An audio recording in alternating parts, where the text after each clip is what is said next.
Βρισκόμαστε στη Ξάνθη.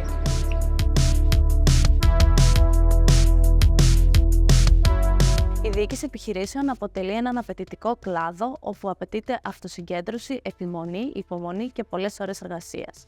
Ακούγοντάς το, πολλές φορές το συνδυάζουμε με άντρες, κάτι που φυσικά είναι λανθασμένο. Σήμερα θα συναντήσουμε την Εμίλ Γκυλτσάν, η οποία όχι μόνο καταρρίπτει το εν λόγω στερεότυπο, αλλά είναι και διευθύντρια του EEC Delta 360 εδώ στην Ξάνθη. Μαζί της θα συζητήσουμε και θα δούμε πώς ακριβώς μπορεί κανείς να αλλάξει πορεία στην επαγγελματική του σταδιοδρομία και πώς μπορεί να συνδυάσει την καριέρα μαζί με την οικογένεια. Μέσα από τη δική της ιστορία μπορούμε να δούμε πώς έφτασε στην επιτυχία και πώς σήμερα αποτελεί μια γυναίκα πρότυπο.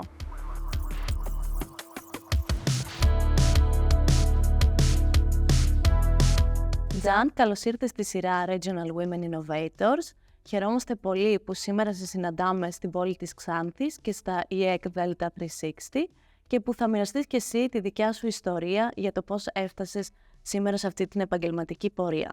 Μοιράσου όμως μαζί μας λίγα λόγια γι' αυτό. Καλησπέρα, καλώς ήρθατε στο EEC Delta 360 και στην πόλη της Ξάνθης. Είναι μεγάλη μου χαρά και μεγάλη μου τιμή να με συμπεριλαμβάνετε και εμένα σε αυτό το υπέροχο project που αφορά τις γυναίκες. Όσον αφορά την επαγγελματική μου πορεία, παράλληλα με τις σπουδές μου, ξεκίνησα να εργάζομαι στο λιανικό εμπόριο και συγκεκριμένα σε μία θέση, τη θέση των πωλήσεων. Εκεί ξεκίνησα τα πρώτα μου βήματα και κατάφερα να παραμείνω στον ίδιο χώρο για τα επόμενα 15 με 20 χρόνια. Ήμουν πολύ τυχερή γιατί βρισκόμουν σε ένα χώρο πραγματικά με υπέροχους ανθρώπους που με βοήθησαν να εξελιχθώ στη ζωή μου και να αναλάβω θέσεις ευθύνης από μικρή ηλικία κιόλας, γνωρίζοντας ότι όλο αυτό θα μπορούσε αύριο μεθαύριο να με βοηθήσει και στην μετέπειτα πορεία της ζωής μου. Λίγα χρόνια αργότερα σε συναντάμε σε έναν εντελώς διαφορετικό κλάδο, αυτό ενός εκπαιδευτικού ομίλου, και ήθελα να σε ρωτήσω πώς ακριβώς έφτασες στο να κάνεις αυτή την αλλαγή. Έφτασα, θα μου πείτε τώρα, μετά από μια τόσο επιτυχή πορεία στην πρώτη μου επαγγελματική καριέρα, πώς αποφάσισα να κάνω την αλλαγή. Ποτέ δεν είχα σκεφτεί να αλλάξω εργασία ή επάγγελμα. Έφτασα όμως σε σημείο να προβληματιστώ την περίοδο με τον κορονοϊό, την περίοδο του COVID, όπου υπήρχε ένα αβέβαιο αύριο, τα πάντα γύρω μας είχαν αλλάξει, τόσο η ψυχολογία μας, όσο και γενικά η οικονομία και η αγορά. Ήταν όντως μια πολύ δύσκολη περίοδος για όλους, πόσο μάλλον για το χώρο των πωλήσεων που ήσουν κι εσύ. Ήταν ίσως η πρώτη φορά που έβλεπα, που ξυπνούσα, πήγαινα στην εργασία μου και δεν ήξερα αν θα κινηθεί τίποτα ή αν θα υπάρξει κάποια συναλλαγή ή αν θα υπάρχει κόσμος στην αγορά. Δεν υπήρχε τίποτα, τα πάντα είχαν παγώσει γύρω μας. Εκεί πραγματικά είχα προβληματιστεί και πήρα την απόφαση να κάνω ένα βήμα στη ζωή μου και να προχωρήσω. Το σκέφτηκα πάρα πολύ πριν το κάνω. Έκανα πολλές συζητήσεις με τον ίδιο με τον εαυτό και φυσικά με τους δικούς μου ανθρώπους για να καταλήξω σε αυτό και τελικά ήταν απλά ένα βήμα. Ένα βήμα που μετά σιγά σιγά προσαρμόστηκα.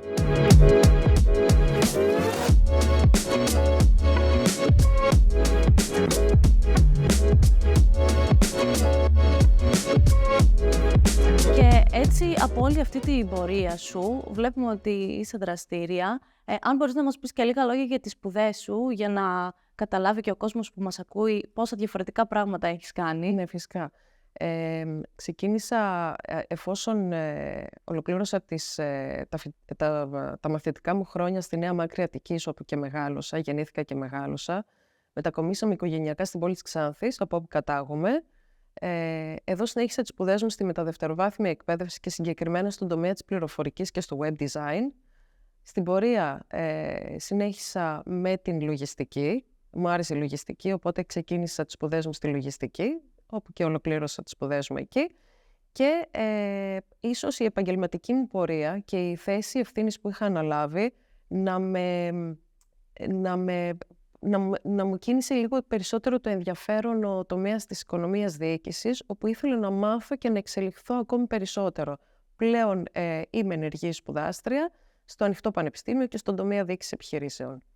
Άρα επιβεβαιώνεις τη φράση ότι δεν σταματάμε ποτέ να μαθαίνουμε και να εξελισσόμαστε μέσα από τη ζωή σου.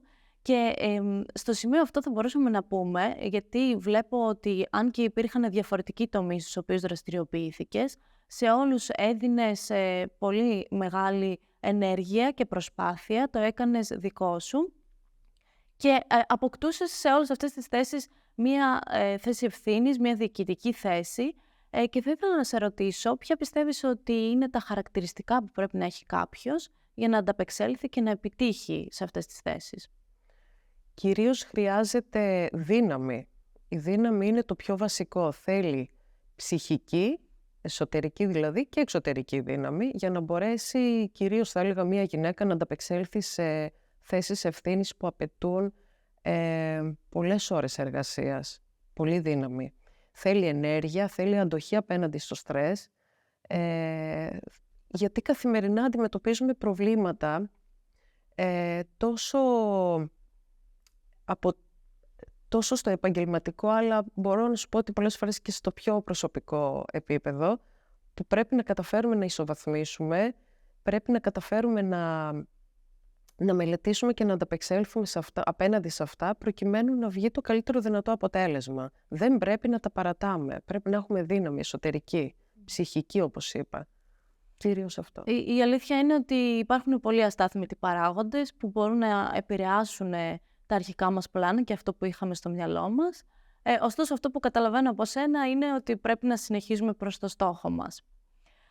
Τον τελευταίο καιρό έχει ξεκινήσει και περισσότερο εντατικά στην Ελλάδα η συζήτηση για τα έμφυλα στερεότυπα και το τι ακριβώς συμβαίνει ανάμεσα στην ισότητα των δύο φύλων.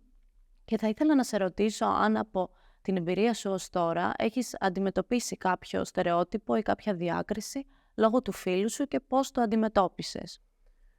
Τα έμφυλα στερεότυπα δυστυχώς υπάρχουν ακόμη, ειδικά στις μικρές κοινωνίες. Θεωρώ ότι το φύλο είναι ένα σταθερό και αμετάβλητο χαρακτηριστικό που προσδιορίζεται κατά τη σύλληψη και δεν χρειάζεται να μεταβάλλεται με τις καθημερινότητες της καθημερινής ζωής, με τις δραστηριότητες της καθημερινής ζωής. Από εκεί και πέρα, οφείλουμε να συμβουλεύουμε τους νέους και τις νέες να μην διαχωρίζουν τα επαγγέλματα σε αντρικά και γυναικεία, καθώς επίσης οφείλουμε να καταρρίψουμε πλέον τα έμφυλα στερεότυπα για να βοηθήσουμε τις γυναίκες, κυρίως τις γυναίκες, να συνεχίσουν πιο ομαλά την επαγγελματική τους σταδιοδρομία. Καταλαβαίνω και όλοι γύρω μας θεωρώ ότι το φύλο δεν πρέπει να αποτελεί έναν παράγοντα που επηρεάζει το χώρο εργασίας και το πώς γίνεται αυτή η επιλογή και πρέπει όλοι να συμβάλλουμε προς αυτή την κατεύθυνση για να το ξεπεράσουμε ως κοινωνία. Να περάσουμε τώρα λίγο και σε ένα άλλο κομμάτι που έχει να κάνει με την περιοχή της Ανατολικής Μακεδονίας και της Θράκης και να σε ρωτήσω αν και από τη δικιά σου αλλαγή επαγγελματική έχεις δει αν υπάρχουν πολλές ευκαιρίες εργασίας και πώς ακριβώς διαμορφώνεται ο χώρος επαγγελματικός στην περιοχή. Θέσεις εργασίας υπάρχουν, Ελένη. Είναι κάτι που το έχω καταλάβει και εγώ ίδια. Το μόνο που απαιτείται είναι η διάθεση, είναι από τη στιγμή που υπάρχει πρόθεση για να εργαστεί ένας άνθρωπος, κυρίως μια γυναίκα, έτσι, το μόνο που χρειάζεται είναι η διάθεση και να μην είμαστε τόσο επιλεκτικοί. Να κάνουμε το επόμενο βήμα στη ζωή μας, να δοκιμάσουμε, να μην τα παρατάμε με την πρώτη δυσκολία, να συνεχίζουμε, να μαθαίνουμε από τα λάθη μας και πίστεψέ με, κάποια στιγμή όλο αυτό που έχουμε αντιμετωπίσει και έχουμε περάσει στη ζωή μας, μόνο σε καλό θα μας βγει. Είναι αυτά τα βιώματα που, όπως λέμε, μας διαμορφώνουν και μας κάνουν αυτούς που είμαστε σήμερα.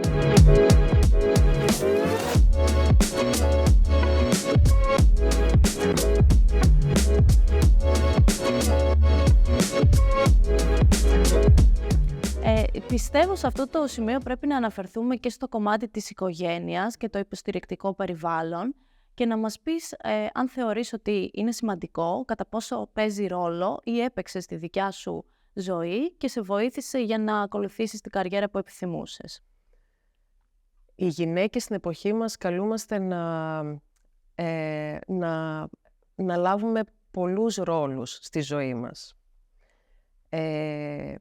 Αν υπάρχει στήριξη από το οικογενειακό περιβάλλον, όλο αυτό έχει ίσως και μεγαλύτερη επιτυχία κυρίως θα έλεγα στην επαγγελματική μας πορεία. Εγώ ήμουν πολύ τυχερή καθώς είχα την στήριξη αυτήν από τον οικογενειακό μου περίγυρο και δεν αντιμετώπισα δυσκολίες. Οι δυσκολίες που πρέπει κάθε γυναίκα να καταφέρει να ισοβαθμίσει τόσο σε προσωπικό και σε επαγγελματικό επίπεδο και να καταφέρει να βγει νικήτρια από τη μάχη που δίνει καθημερινά. Ήμουν πολύ τυχερή, όπως είπα. Έχω την στήριξη του συζύγου μου και φυσικά της οικογένειάς μου σε αυτό που κάνω και τους ευχαριστώ πάρα πολύ γι' αυτό. Είναι πολλές οι θυσίες που απαιτούνται. Πολλές ώρες. Πρέπει να υπάρχει πάντα μια ισορροπία που να βρίσκεται μέσα στις οικογένειες. Έτσι ακριβώς. Πρέπει να υπάρχουν ισορροπίες, να υπάρχει κατανόηση και φυσικά να καταφέρουμε να κατανέμουμε σωστά τον χρόνο μας, κυρίως τον ελεύθερο μας χρόνο, για να μπορούμε λίγο να μειώνουμε αυτό το αίσθημα της απουσίας μας. Πώς καταφέρνεις εσύ να το κάνεις αυτό στην καθημερινότητά σου? Γιατί πολλές γυναίκες αναρωτιούνται ή είναι στο δίλημμα πώς να κάνουν οικογένεια ενώ θέλουν να προχωρήσουν με την καριέρα τους. Οπότε ίσως τα δικά σου μυστικά να τις βοηθήσουν προς αυτή την κατεύθυνση. Θα σου πω, όλα είναι εφικτά πλέον στη ζωή μας. Έχουμε περάσει σε ένα άλλο στάδιο, δηλαδή δεν έχουμε την τύχη να μεγαλώνουμε τα παιδιά μας όπως μπορεί να μας μεγαλώναν εμάς οι γονείς μας. Εγώ δηλαδή είχα την τύχη να με μεγαλώνει η μητέρα μου. Οπότε για μένα ήταν πάρα πολύ δύσκολο. Από τη στιγμή που με μεγάλωσε, να το πω έτσι, είχα συνέχεια τη μητέρα μου δίπλα μου σε κάθε μου βήμα. Έχουμε κάποια πρότυπα, είναι η αλήθεια. Έτσι, κάποια μοντέλα που έχουμε μεγαλώσει και τώρα είμαστε και σε μια περίοδο μετάβασης, μπορούμε να πούμε. Μου φαινόταν πολύ. Στην αρχή ένιωθα απίστευτες τύψεις το ότι έλειπα πάρα πολλές ώρες από το σπίτι. Δεν μπορούσα να διαχειριστώ σωστά τον χρόνο μου. Στην πορεία όμως, γι' αυτό και λέω ότι πάντα ο χρόνος είναι ο καλύτερος γιατρός, είχα καταφέρει να βρω το μυστικό. Το μυστικό για να τα συνδυάσεις και τα δύο με επιτυχία, θεωρώ ότι είναι το να μπορείς να κατανέμεις σωστά τον χρόνο σου. Πλέον είναι πάρα πολλές οι απαιτήσεις και των παιδιών. Σκέψω ότι έχω ένα γιο 9 χρονών που ξεκινάει την καθημερινότητά του το πρωί με το σχολείο και την ολοκληρώνει το απόγευμα στις 5 η ώρα με τις δραστηριότητές του. Όλες εκείνες τις ώρες κοιτάω και εγώ να βρίσκομαι στην εργασία μου και να αποδεσμεύομαι τις ώρες που ο γιος μου επιστρέφει στο σπίτι, να περνάω χρόνο μαζί του. Ίσως δεν είναι εφικτό καθημερινά, καθώς προκύπτουν ταξίδια, μπορεί να προκύψουν κάποιες ανάγκες στην εργασία μου και να βρίσκομαι εκτός σπιτιού περισσότερες ώρες. Αλλά κοιτάω και τα Σαββατοκύριακά μου και τον ελεύθερο μου χρόνο πλέον να τον αφιερώνω πιστικά στην οικογένειά μου. Θεωρώ ότι αν υπάρχει κατανόηση και συνεννόηση μέσα στην οικογένεια, ότι όλα αυτά είναι εφικτά. Και τώρα κλείνοντας, θα ήθελα να μοιραστείς μαζί μας πώς ήταν η δικιά σου εμπειρία αλλαγής καριέρας και τι συμβουλή θα έδινε σε μια γυναίκα που σκέφτεται να κάνει κάτι αντίστοιχο. Για μένα η αλλαγή καριέρας, όσο δύσκολη και να ήταν ψυχολογικά στην αρχή, καθώς ήμουν πολύ δεμένη με την προηγούμενη μου εργασία, έτσι όπως είπα είχα περάσει 15 συνεχή χρόνια εκεί και πολύ ομαλά, δεν είχα θέματα με την εργασία μου. Όταν έκανα την αλλαγή αυτή, τη στροφή στην καριέρα μου, είχα ένα άγχος για το τι με περιμένει. πίστεψέ με, Ελένη, ήταν απλά το βήμα. Ήταν η αλλαγή, ήταν να κάνω το πρώτο βήμα στη ζωή μου. Να πάρεις την απόφαση. Ήταν να πάρεις την απόφαση. Μετά ξεκίνησα να προσαρμόζομαι. Ήταν μια καθημερινή προσαρμογή. Και επειδή πιστεύω πάρα πολύ στην εξέλιξη, μου έκανε και πάρα πολύ καλό από αυτήν την άποψη. Οπότε πραγματικά είναι καλό να εξελισσόμαστε στη ζωή μας, να μην μεγαλώνουμε απλά, αλλά να εξελισσόμαστε παράλληλα με τα χρόνια που περνάνε. Ποτέ δεν σταματάμε και προτείνω σε κάθε γυναίκα που σκέφτεται να κάνει την αλλαγή στη ζωή της, αρχικά να ζυγίσει καλά τις επιλογές της και αν πραγματικά η επιλογή της αλλαγής σταδιοδρομίας της ζωής της υπερτερεί, να το πω έτσι, απλά να κάνει το πρώτο βήμα και να μην τα παρατάει. Η κάθε δυσκολία της να είναι για αυτήν πραγματικά να την βοηθάει να συνεχίσει ακόμη περισσότερο. Άλλωστε λέμε ότι κάθε δυσκολία μας διαμορφώνει και μας κάνει και πιο δυνατούς. Έχουμε μια καλύτερη εμπειρία για το πώς να αντιμετωπίσουμε την πορεία μας και τη συνέχεια μας. Θα ήθελα να σε ευχαριστήσω πάρα πολύ. Νομίζω ότι όλη αυτή η αγάπη σου για τη μάθηση και την εξέλιξη αποτελούν μια κινητήριο δύναμη και για άλλες γυναίκες. Και φυσικά ποτέ δεν είναι αργά, αν θέλουμε να κάνουμε την αλλαγή στη ζωή μας, να το τολμήσουμε και όλο και κάπου θα μας βγάλει. Και εγώ σας ευχαριστώ πολύ και θα πω απλά κάτι τελευταίο για να κλείσω. Παροτρύνω όλες τις γυναίκες να βγάλουν από μέσα τους τον δυναμισμό που έχουν και πραγματικά να πιστέψουν στον εαυτό τους. Δεν έχουν ανάγκη κανέναν. Πίστεψέ με, Ελένη. Όλες μπορούμε να τα καταφέρουμε. Το πιστεύω πάρα πολύ έντονα αυτό στη ζωή μου και δεν αναφέρομαι μόνο σε επαγγελματικό επίπεδο, αλλά πραγματικά και σε προσωπικό. Τα πάντα, ό,τι εμπόδιο και να υπάρχει μπροστά μας, απλά μπορούμε να το ξεπεράσουμε και να συνεχίσουμε και να γινόμαστε και πιο δυνατές μέσα από όλα αυτά. Σας ευχαριστώ πολύ και συγχαρητήρια για το υπέροχο project.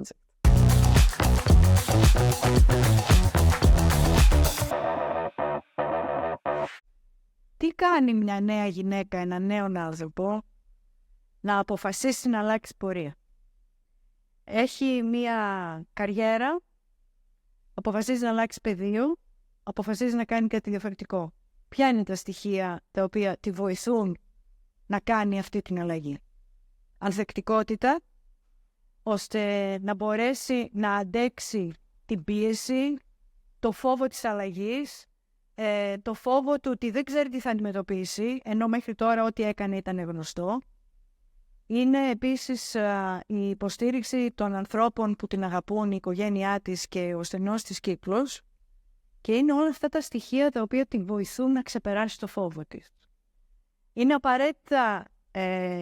απαραίτητοι παράγοντες που βοηθάνε να πας μπροστά. Γιατί πρέπει να διστάζουμε? Τι είναι αυτοί οι ανασταλτικοί παράγοντες που δεν μας αφήνει να προχωρήσουμε?